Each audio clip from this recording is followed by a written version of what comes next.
What's good, y'all? Welcome back to Kid Taj. Today, we're going to be talking about the Rookie of the Year race. I did make a video about top 10 rookies in the 2016-17 NBA season already. If you haven't seen that, go check it out. Not really much to see there, to be honest. And that's just because we don't have enough talent among rookies in this year's NBA, especially rookies from the 2016 NBA draft class. I've already covered how terrible that draft class is previously in many videos. But yeah, we're gonna break it down. Should Joel Embiid still win the Rookie of the Year despite, how little he's played this year? If not, who should win Rookie of the Year? I'm gonna break it all down. If you enjoyed the video, don't forget to leave a like, comment, an idea down below for new videos. Subscribe if you're new, and hit me up on Twitter if you want to talk to me about something basketball related or whatever. Gaming channels in the description if you dig that, and let's get into this.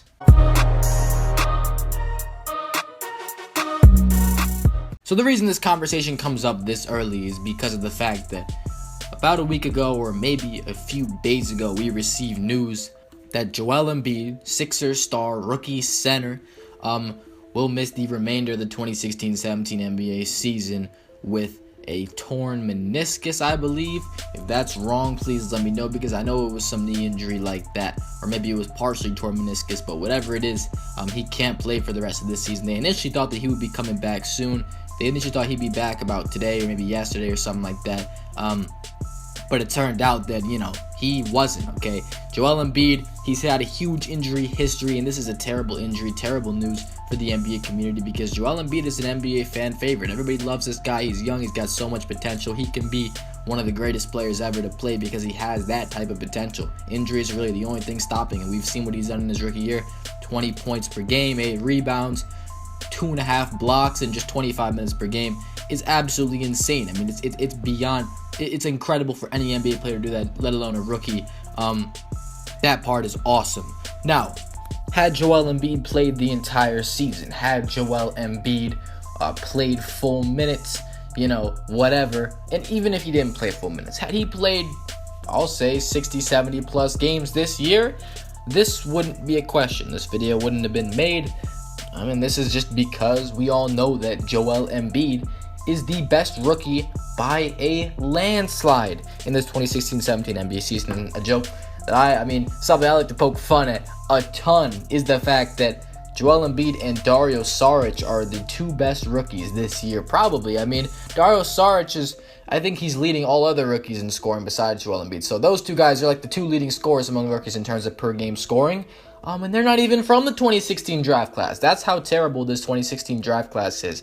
When they came in, we weren't sure. I don't think people thought this was going to be a good draft class. I think they thought it would be like an okay, like a medium maybe, or a little below average draft class.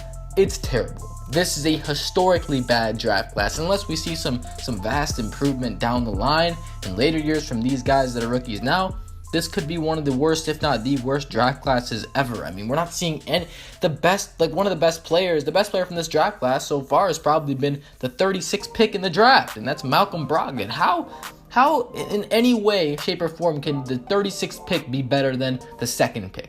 Malcolm Brogdon's better than Brandon Ingram. He's been better than Brandon Ingram in the NBA this year, and that's crazy. That shouldn't happen. Maybe it's because Brandon Ingram is such a young player that, he's not as good yet. He's probably going to be better than Brogdon because Brogdon got that full 4-year college experience. This is the reason why he was picked so late. But Brandon Ingram, he's got some potential. He's one of the guys. He plays a ton of minutes and he just doesn't produce that much at all. There's got to be some hope that he can get a lot better. But the question still remains. Joel Embiid, clearly the best rookie. There's no discussion whatsoever.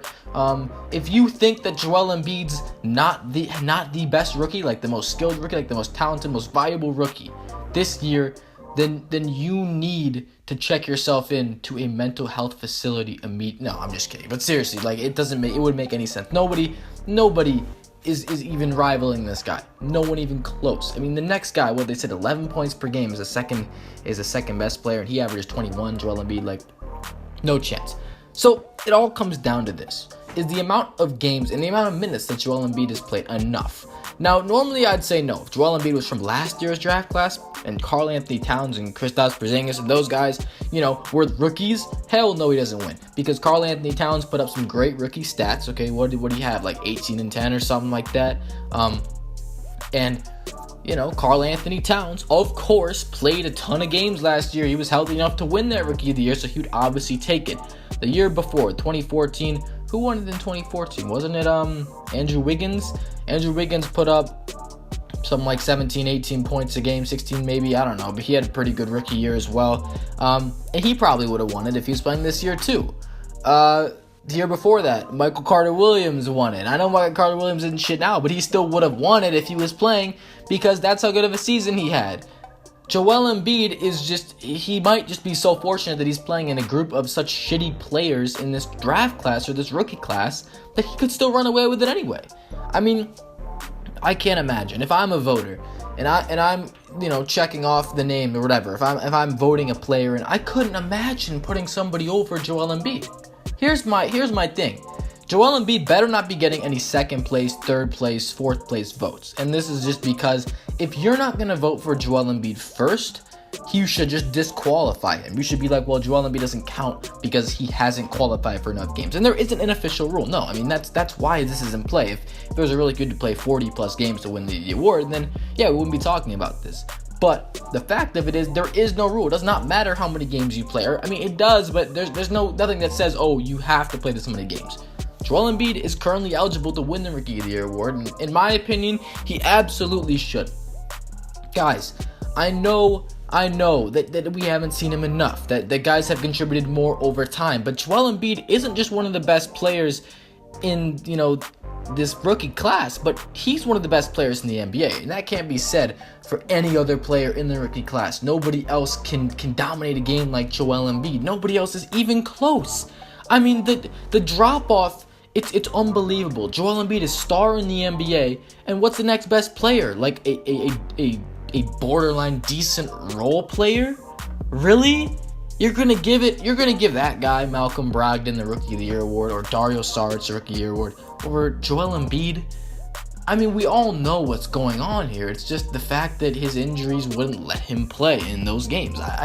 Look, any other year, almost any other year, you give this to the other guy. You give this to the guy who won Rookie of the Year in those other years.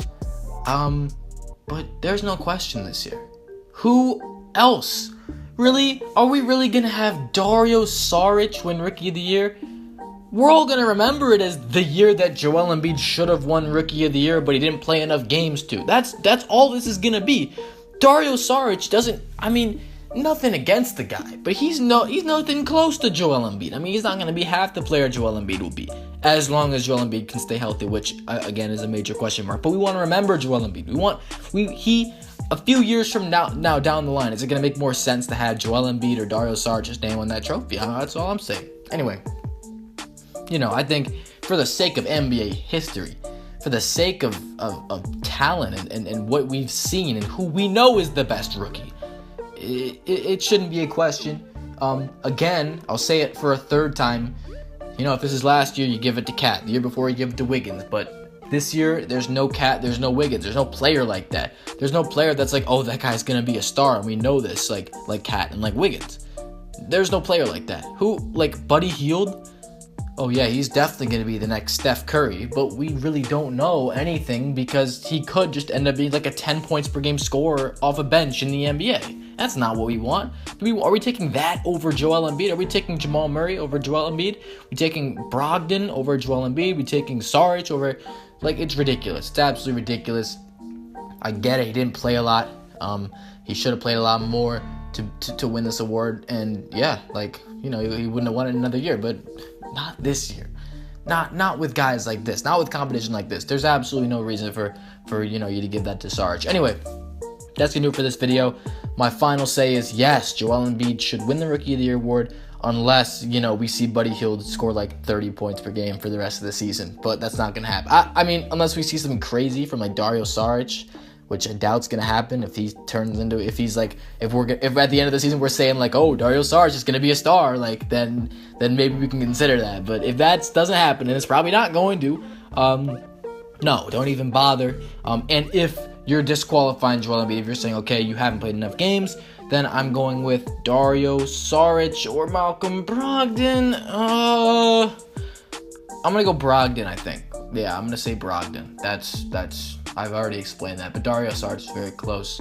Yeah, if you enjoyed this video, don't forget to leave a like, comment, and idea down below. Subscribe if you're new. I'm out. Thanks for watching, y'all. Peace.